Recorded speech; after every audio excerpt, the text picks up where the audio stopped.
নিরামিষ দিনে আলুর দম আর ছোলার ডাল খেয়ে যদি একঘেয়ে লাগে তাহলে একবার এইভাবে মিক্সড ভেজ বানিয়ে নিতে পারো। আমি যেভাবে মিক্সড ভেজ বানাই সেটাই আজ তোমাদের বলবো। চলো রেসিপি শুরু করা যাক।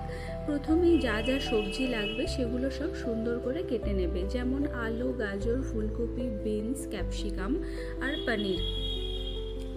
ফার্স্টেই কড়ার মধ্যে সাদা তেল আর ঘি দেবে। ঘিটা অবশ্যই দেবে সুন্দর স্বাদ ও গন্ধের জন্য। তারপর প্রত্যেকটা সবজিকে আলাদা করে ভেজে নেবে। ভাজার সময়তেই যেন সবজিগুলো সিদ্ধ হয়ে যায় সেটা খেয়াল রাখতে হবে। এরপর পনিরটাও একটু হালকা করে ভেজে নেবে।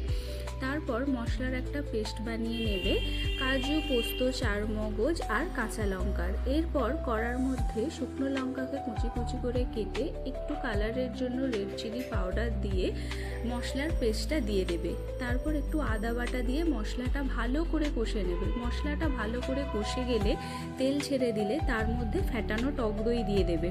টক দই দিয়ে আরও একটু কষিয়ে তেল ছাড়লে নুন ও চিনি দিয়ে ভাজা সবজিগুলো সমস্ত দিয়ে দিতে হবে। এরপর মশলার সাথে সবজিগুলো ভালো করে মিশিয়ে নেবে।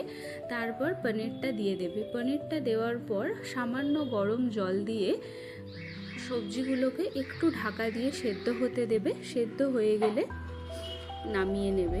দেখবে সুন্দর একটা গন্ধ এবং খেতেও ভীষণ ভালো হয়। দেখা হচ্ছে পরের একটা